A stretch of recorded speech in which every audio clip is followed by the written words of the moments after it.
Hello everyone. आज हम करने जा रहे हैं chapter number 15 reaching the age of adolescence के एक्स्ट्रा क्वेश्चंस। इससे पहले हमने चैप्टर नंबर 14 के एक्स्ट्रा क्वेश्चंस कवर कर लिए थे और ये हमारे एक्स्ट्रा क्वेश्चंस चैप्टर नंबर 15 के हमने चैप्टर के साथ नहीं करे थे, तो अब हम इन्हें इन एक्स्ट्रा क्वेश्चंस को हम अब कर रहे हैं।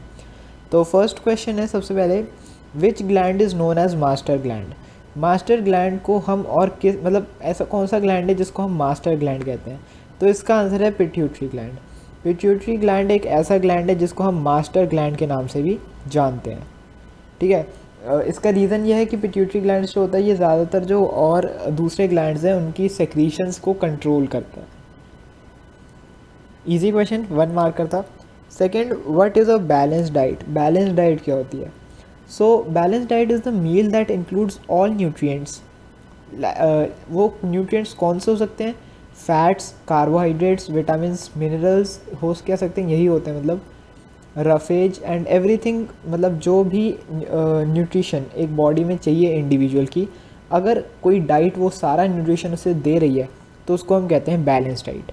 ठीक है, ना ऐसा हो कि भाई किसी ने फ़ैट, जैसे अगर किसी को पतला होना है तो मान लो उसने फ़ैट लेना ही छोड़ दिया, so that will not work. ठीक है, वो बैलेंस डाइट नहीं होगी।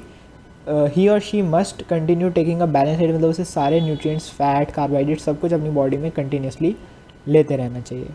That is a balance diet. So the meal that includes all nutrients is called a balance diet. Third question, what are chromosomes. Chromosomes क्या होते हैं? तो काफ़ी सिंपल क्वेश्चन है। ठीक है, क्रोमोसोम्स क्या होते हैं? Chromosomes are the thread like structures in the nucleus. ये थ्रेड लाइक स्ट्रक्चर्स होते हैं, धागे धागे जैसे स्ट्रक्चर्स होते हैं जो न्यूक्लियस में प्रेजेंट होते हैं। और बेसिकली इनका काम क्या होता है? ये कैरेक्टरिस्टिक्स के ट्रांसफ़र में ये हेल्प करते हैं पेरेंट से ऑफस्प्रिंग में। ठीक है, so these are chromosomes. Fourth question, why do many young people have acne and pimples during adolescence. ज़्यादातर जो ये एज होती है, 13, 14, 15, 16, इस एज ग्रुप में जो यंग पीपल, जो लड़के लड़कियां होती हैं, उनके फेसेस पे काफ़ी पिंपल्स वगैरह और एक्ने आ जाता है।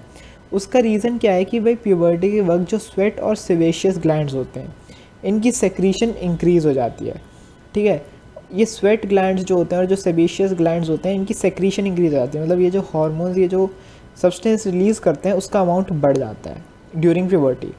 तो प्यूबर्टी वक्त इनका अमाउंट बढ़ने की वजह से हमारी बॉडी या फिर हमारा फेस जो है उस पर एक्ने और पिंपल्स आना स्टार्ट हो जाते हैं। ठीक है, on the faces of young boys and girls. Main reason क्या है इसका कि भाई प्यूबर्टी वक्त जो स्वेट और सेबेशियस ग्लैंड है उसकी सेक्रीशन बढ़ जाएंगी, उसकी सेक्रीशन बढ़ जाती है और वो सेक्रीशन बढ़ने की वजह से ही एक्ने और पिंपल्स आ जाते हैं। Fifth question, what is pituitary gland. Pituitary gland क्या है? Different glands produce various types of hormones. अलग अलग जो ग्लैंड्स हमारी बॉडी में प्रेजेंट हैं वो अलग अलग तरीके के हार्मोन्स बनाते हैं। तो ये जितने भी हार्मोन्स बन रहे हैं ये सारे अंडर द कंट्रोल होते हैं एक दूसरे हार्मोन के। ठीक है, this all are in a control of an other hormone, जो हार्मोन सेक्रिएट किया जाता है पिट्यूटरी ग्लैंड के द्वारा। ठीक है, ये ना लाइन कंप्लीट कर लेना, सेक्रेटेड बाय पिट्यूटरी ग्लैंड। ठीक है, ये लिख लेना, पूरा सेक्रेटेड बाय पिट्यूटरी ग्लैंड। तो यही पिट्यूटरी ग्लैंड है। क्या है पिट्यूटरी ग्लैंड? कि भाई जो अलग अलग ग्लैंड्स जो अपने हार्मोन्स प्रोड्यूस कर रहे हैं उन सब को एक सिंगल हार्मोन कंट्रोल करता है और वो हार्मोन रिलीज़ किया जाता है पिट्यूटरी ग्लैंड के थ्रू। ठीक है, तो पिट्यूटरी ग्लैंड को इसीलिए हम मास्टर ग्लैंड भी कहते हैं, जैसे हमने ऊपर पढ़ा था। बाकी एक यहाँ पे क्यों कहते हैं मास्टर ग्लैंड, उसका रीज़न यहाँ पे आ गया। हम अगर हमसे पूछा जाए Y it is called master gland तो भी आप यही आंसर लिखोगे। ठीक है, क्योंकि वो एक ऐसा हार्मोन रिलीज़ करता है जो बाकी ग्लैंड्स के हार्मोन्स को कंट्रोल करता है। That is why it is called a master gland. Sixth question, how do hormones work in a human body. Human body में हार्मोन्स कैसे काम करते हैं? क्या होता है, endocrine glands release hormones into the blood stream to reach a particular body part called target site. देखो hormones जो होते हैं ना उनका एक पर्टिकुलर टारगेट साइट होती है। जैसे अगर जैसे मान लो पैंक्रियाज एक ग्लैंड है, अगर वो कोई हार्मोन रिलीज़ कर रहा है तो एक पर्टिकुलर पार्ट पे जाके इफेक्ट करेगा। ऐसा नहीं है कि उसका इफेक्ट पूरी बॉडी पे होगा। ठीक है। मतलब हर ग्लैंड का एक अपना पर्टिकुलर ऑर्गन होता है जिसके ऊपर जाके वो अपने हॉर्मोन्स, मतलब जो हॉर्मोन्स होते हैं वो उस ऑर्गन पे जाके एक्ट करते हैं। तो एंडोक्राइन ग्लैंड्स क्या करते हैं, वो हॉर्मोन्स छोड़ देते हैं ब्लड स्ट्रीम में, और ब्लड स्ट्रीम से वो हॉर्मोन्स एक पर्टिकुलर बॉडी पार्ट पे जाके वर्क करते हैं। अब ये जो टारगेट होता है वो उस हार्मोन पे रिस्पॉन्ड करता है, मतलब जिस टारगेट पे, जिस पार्ट पे हार्मोन गया है वो पार्ट उस हार्मोन को रिस्पॉन्ड करेगा। अब जो डक्टलेस ग्लैंड होते हैं ये बहुत ज़्यादा अमाउंट में प्रेजेंट होते हैं। तो इसी तरीके से ये जो ग्लैंड्स होते हैं हमारी बॉडी पे एक्ट करते हैं। बेसिकली इस क्वेश्चन में पूछा ये था कि वर्क कैसे करता है, मतलब हार्मोन्स कैसे काम करते हैं। तो इसमें आपको मेन यही लिखना है कि जो हार्मोन्स होते हैं वो एंडोक्राइन ग्लैंड्स के द्वारा रिलीज़ किए जाते हैं। वो हार्मोन्स ब्लड स्ट्रीम में जाते हैं, ब्लड स्ट्रीम से एक पर्टिकुलर बॉडी पार्ट पे जाते हैं, और जैसे ही हार्मोन्स बॉडी पार्ट पे जाके अपना काम करते हैं, जो भी इनका काम है, उसी के हिसाब से जो ऑर्गन है जिस बॉडी पार्ट पे ये हार्मोन्स गए हैं वो बॉडी पार्ट इन हार्मोन्स को रिस्पॉन्ड करते हैं। Next question, 7th, what is the role of hormones in completing the life history of insects and frogs. Insects and frogs की जो लाइफ हिस्ट्री होती है उसको कंप्लीट करने में हार्मोन्स का क्या रोल होता है। तो hormones play an important role in the completion of life cycle of insects and frog. इनका काफ़ी ज़रूरी रोल होता है। मेटामॉर्फोसिस जो होती है इंसेक्ट्स में वो इंसेक्ट हार्मोन्स के द्वारा कंट्रोल की जाती है, ठीक है। इंसेक्ट हार्मोन्स, सॉरी यहाँ पे एक मिनट, या तो जो ये मेटामॉर्फोसिस होती है इंसेक्ट्स में कंट्रोल की जाती है इंसेक्ट्स हार्मोन्स के द्वारा। फ्रॉग में ये कंट्रोल की जाती है by thyroxine hormone produced by thyroid gland. तो इसमें हमने ये दो एग्जांपल्स दे दिए कि कैसे इंपॉर्टेंट रोल प्ले करते हुए कि जो मेटामॉर्फोसिस होता है इंसेक्ट्स में जो होता है, जैसे कैटरपिलर बटरफ्लाई में डेवलप होता है, वो मेटामॉर्फोसिस के थ्रू होता है। तो उसमें जो कैटरपिलर है उसमें जब वो लार्वा की स्टेज पे होता है तो उसमें काफ़ी सारे हार्मोन्स रिलीज़ होते हैं जो उसे बटरफ्लाई में डेवलप कर देते हैं, इवॉल्व कर देते हैं। एंड सिमिलरली फ्रॉग में भी यही होता है, जब एग टैडपोल बनता है वो मेटामॉर्फोसिस के थ्रू ही बनता है। उसके बाद जब टैडपोल एक अडल्ट फ्रॉग बनता है वो भी किसकी वजह से होता है, हार्मोन्स की वजह से, and that hormone is particularly called thyroxine hormone. 8th question, which hormone is release by pancreas, what is its function. Pancreas से कौन सा हार्मोन रिलीज होता है और उसका फंक्शन क्या होता है। सो पैंक्रियाज से अगर आपको याद हो तो इंसुलिन रिलीज़ किया जाता है, मतलब इंसुलिन रिलीज़ होता है पैंक्रियाटिक ग्लैंड से या पैंक्रियाज से।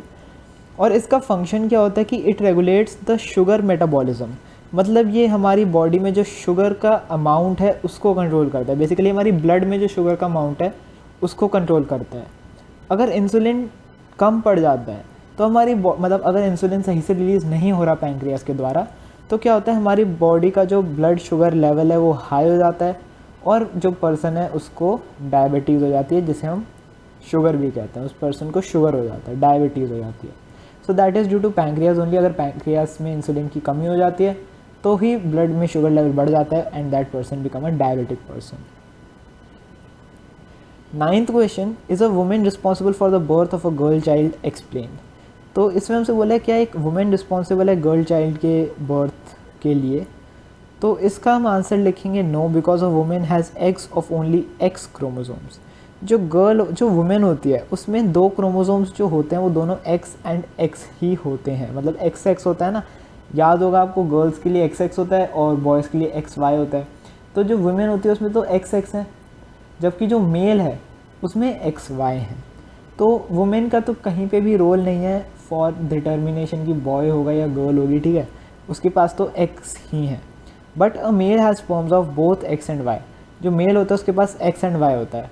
अब देखो रिस्पॉन्सिबल तो कोई भी नहीं होता, ना मेल ना फीमेल, एंड बट जो डिटरमाइन किया जाता है वो होता है ड्यू टू मेल क्रोमोसोम।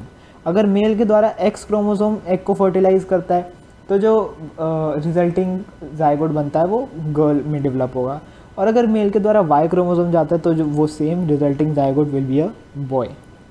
तो ये वो मेल क्रोमोसोम है जो फ्यूज़ होता है एग के साथ और सेक्स ऑफ द चाइल्ड को डिटरमाइन करता है। बेसिकली रिस्पॉन्सिबल ना विमेन होती है ना मैन होते हैं, और रिस्पॉन्सिबल होने वाली कोई चीज़ भी नहीं है।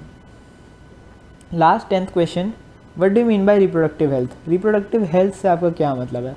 तो देखो रिप्रोडक्टिव हेल्थ बेसिकली, या फिर हम हेल्थ भी कह सकते हैं, क्या होता है, physical and mental wellbeing of an individual. अगर कोई इंडिविजुअल फिजिकली और मेंटली दोनों तरीके से एकदम वेल है, मतलब एकदम सही है, ठीक है, उस इंडिविजुअल की हेल्थ को हम कहते हैं रिप्रोडक्टिव हेल्थ, ठीक है। To keep the body healthy every human being at any age needs to have a balanced diet.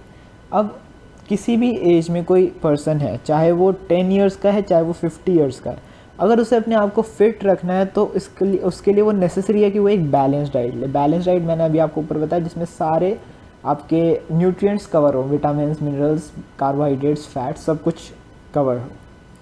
So the person must also observe personal hygiene and undertake adequate physical exercises. Diet के साथ साथ उसे अपनी exercise, उसमें अपनी physical fitness का भी पूरा ध्यान रखना चाहिए। अगर वो ये सब कर रहा है तो हम कह सकते हैं कि भाई वो फिजिकली भी फिट है एज वेल एज मेंटली भी फिट है। हेल्दी का मतलब ये नहीं कि भाई वो उसे बुखार नहीं है तो वो हेल्दी है। इट इज़ लाइक कि वो फिजिकली भी ठीक है, मेंटली भी ठीक है, सोशली, फाइनेंशियली, हर तरीके से वो सही है, वो खुश है। दैट इज़ कि वो हेल्दी पर्सन है।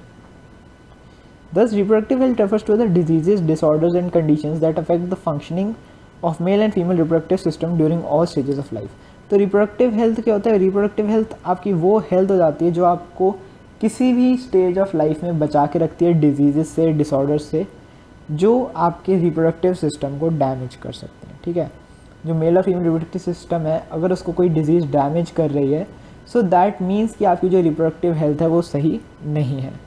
And if your immunity is very strong, अगर आपकी इम्यूनिटी बहुत स्ट्रॉन्ग है, कोई डिजीज़ आपको नहीं हो रही है, so it means you are healthy, आपकी रिप्रोडक्टिव हेल्थ जो है वो सही है। इसी के साथ हमने इस वाले चैप्टर के एक्स्ट्रा क्वेश्चंस भी कवर कर लिए हैं, ठीक है। अब इसके साथ हमारे सारे चैप्टर्स के एक्स्ट्रा क्वेश्चंस कंप्लीट हो चुके हैं।